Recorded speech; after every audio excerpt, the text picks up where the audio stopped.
नमस्कार साथियों, अगर आप भी एक सीनियर सिटीजन हैं और आपको भी नहीं पता है कि भारत सरकार के द्वारा आप सभी इस पात्र सीनियर सिटीजन्स के लिए कौन कौन सी स्कीम चलाई जाती हैं, कौन कौन सी योजनाएं चलाई जाती हैं, तो आज की इस वीडियो को ध्यान से देख लीजिएगा क्योंकि टोटल 5 आपको इस वीडियो में बताएंगे जिनका लाभ आप सभी सीनियर सिटीजन को गवर्नमेंट देती है। तो आइए बिना समय को गंवाए अपनी इस वीडियो को स्टार्ट करते हैं और एक एक करके सभी चीज़ें आपको क्लियर समझाते हैं।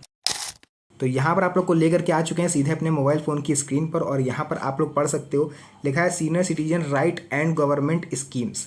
भारत सरकार और राज्य सरकारें सीनियर सिटीजन के लिए कई योजनाएं और कानून लेकर आई हैं जिनका मकसद बुजुर्गों को सम्मान, सुरक्षा और आर्थिक आज़ादी देना है। 60 साल की उम्र पार करने के बाद आपको कई सारी सरकारी लाभ मिल सकते हैं, जैसे कि पेंशन हो गया, स्वास्थ्य बीमा हो गई, टैक्स में छूट, बैंकिंग सुविधाएं और यात्रा में छूट जैसी अन्य सुविधाएं। इन योजनाओं का फ़ायदा उठाने के लिए आपको कुछ जरूरी दस्तावेज और पात्रता शर्तें पूरी करनी होती हैं, जिसमें सबसे ज़रूरी है कि आपकी जो उम्र है वो 60 साल होनी चाहिए या उससे ज़्यादा होनी चाहिए। कुछ योजनाओं में आय सीमा, बैंक अकाउंट और आधार कार्ड तक की ज़रूरत आपको पड़ सकती है। तो आइए एक एक करके उन सभी स्कीम्स के बारे में जान लेते हैं जिसकी जानकारी आप सभी सीनियर सिटीजन्स को होनी चाहिए। देखिए, जिसमें से पहला आ जाता है इंदिरा गांधी राष्ट्रीय वृद्धावस्था पेंशन योजना। मुझे लगता है कि आप में से कई सारे लोगों को इसके बारे में पहले से पता होगा, लेकिन फिर भी एक बार ध्यान से सुन लीजिए क्योंकि इसमें बहुत बड़ी न्यूज़ आपके लिए है। देखिए, यह योजना उन बुजुर्गों के लिए है जो गरीबी रेखा के नीचे आते हैं और जिनकी उम्र 60 साल या उससे ज़्यादा है। इस योजना के तहत हर महीने 3,000 रुपये तक की पेंशन आपको मिलती है या पैसा सीधे आपके बैंक अकाउंट में ट्रांसफ़र किया जाता है। 3,000 तक की मिलती है, मीन्स ये नहीं कि सभी को 3,000 मिलती है। कुछ राज्यों में 400 है, कहीं पर 600 है, कहीं पर 1000 है, कहीं पर 2500 है। वो डिपेंड करेगा आप किस राज्य के रहने वाले हो। बाकी बात करते हैं इसकी पात्रता की, तो 60 प्लस उम्र होनी आपकी ज़रूरी है। बीपीएल कार्ड धारक होने चाहिए आप, यानी राशन कार्ड आपके पास होना चाहिए, बीपीएल वाला जो होता है लाल कलर का। बैंक अकाउंट और आधार कार्ड जरूरी है। साथ ही साथ हर महीने 3,000 रुपये तक की पेंशन आपको मिल सकती है। ठीक है, इस योजना का जो मकसद है वो बुजुर्गों को आर्थिक सुरक्षा देना है ताकि वे अपनी बुनियादी ज़रूरतें पूरी कर सकें। इसी के साथ साथ दूसरी जो सबसे इंपॉर्टेंट स्कीम मेरी है वो है सीनियर सिटीजन सेविंग स्कीम, और इसके तहत आपको आर्थिक सुरक्षा गवर्नमेंट देती है। अगर आप रिटायर हो चुके हो या 60 साल की उम्र आप क्रॉस कर चुके हो तो यह स्कीम आपके लिए बहुत ही ज़्यादा फायदेमंद होगी। SC/SS एक सुरक्षित निवेश विकल्प है जिसमें आपको सामान्य FD से ज़्यादा ब्याज मिलता है। आइए जान लेते हैं इसके मुख्य फ़ायदों के बारे में, आखिर इसके मुख्य फ़ायदे क्या होते हैं। तो ब्याज दर देखिए 8.2% तक की होती है इसमें। वहीं आप सामान्य अकाउंट अगर आपका है तो उसमें केवल 7% या कहीं कहीं पर 6% तक आपको मिलती है। 5 साल की आप FD करा सकते हो, 3 साल का एक्सटेंशन उसका हो सकता है अगर आप चाहो तो।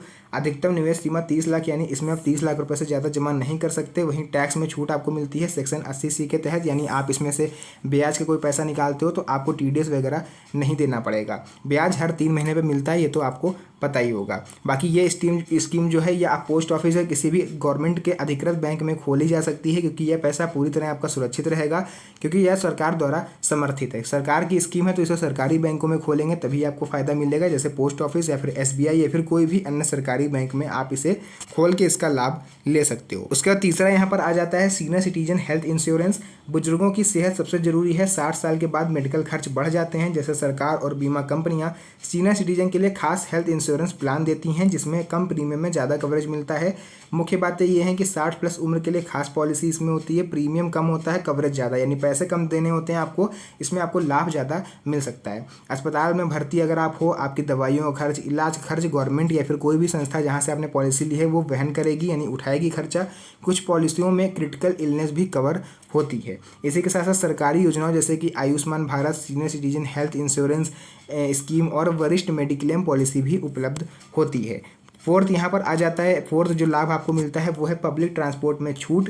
सरकार ने सीनियर सिटीजन के लिए बस, ट्रेन और हवाई यात्रा में छूट की घोषणा करी थी, जिसमें यात्रा करना और भी आसान और सस्ता हो जाता है। लेकिन मुख्य फायदे के रूप में यहाँ पर रेलवे आता है। रेलवे में 40 से 50% तक की किराए में छूट आपको मिल सकती है।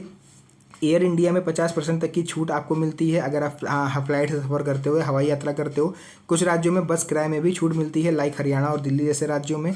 कुछ सीटें बुजुर्गों के लिए इसमें आरक्षित होती हैं ताकि बुजुर्गों को खड़े होकर सफ़र ना करना पड़े, वे आसानी से बैठ के आरामदायक यात्रा कर सकें। अब इसके लिए आप लोग सोचोगे कि सीनियर सिटीजन कार्ड जरूरी होगा, तो भैया सीनियर सिटीजन कार्ड तो जरूरी है ही, लेकिन अगर आपके पास ये कार्ड नहीं है तो आप इसके तौर पर पहचान पत्र अपना यूज़ कर सकते हो। पहचान पत्र में आपका आधार कार्ड आता है, पैन कार्ड आता है, पासपोर्ट, ड्राइविंग लाइसेंस या फिर कोई भी ऐसा सरकारी दस्तावेज जिसमें आपकी उम्र जो है सत्यापित होती हो। इसी के साथ साथ पांचवा और सबसे इंपॉर्टेंट स्टेप आ जाता है डोर स्टेप बैंकिंग। यानी अगर आप बुजुर्ग हो, आप चलने फिरने में असमर्थ हो, तो आपकी सारी बैंकिंग क्रियाएं जो है वो आप घर बैठे कर सकते हो। आप बुजुर्गों को बैंक जाने की ज़रूरत नहीं है, क्योंकि कई बैंक सीनियर सिटीजन के लिए डोर स्टेप बैंकिंग सर्विस देते हैं, जिसमें कैश पिकअप यानी आप चाहो तो अपना कैश घर बैठे जमा कर सकते हो, घर बैठे निकाल सकते हो। चेक जमा करना है, ड्राफ्ट डिलीवरी करनी है, जैसी सुविधाएं आप घर बैठे पा सकते हो। इसकी जो मुख्य बातें हैं वो ये हैं कि 70+ उम्र वालों को इसमें प्राथमिकता दी जाती है। घर पर cash deposit, cash pickup, KYC, life certificate जमा कर सकते हो। बैंक की कस्टमर केयर पर आप कॉल करके सर्विस बुक कर सकते हो। फिर बैंक के अधिकारी या कर्मचारी आपके घर पर आके जो भी आप करवाना चाहते हो वो आसानी से करेंगे। इससे बुजुर्गों को बैंकिंग में आसानी होगी और सुरक्षा दोनों ही मिल पाएंगी। तो ये थे पूरी 5 सुविधाएं जो भारत सरकार या फिर आप लोग यूँ कह लो कि आप सभी सीनियर सिटीजन्स के लिए गवर्नमेंट ये सुविधाएं देती है, और आप चाहो तो इनका लाभ उठा सकते हो। तो जो भी चीज़ें थी मैंने आपको बता दी। वीडियो जस्ट अवेयरनेस के तौर पर मैंने बनाया था, ताकि आप सभी को इसके बारे में जानकारी हो पाए। वीडियो पसंद आई तो वीडियो को लाइक करके चैनल को सब्सक्राइब जरूर करिएगा, क्योंकि ऐसी वीडियोस यहाँ पर आपको मिलती रहेंगी। तो मिलते हैं आप सभी से नेक्स्ट वीडियो में एक और अच्छी इंटरेस्टिंग मज़ेदार वीडियो के साथ। तब तक के लिए धन्यवाद। जय हिंद।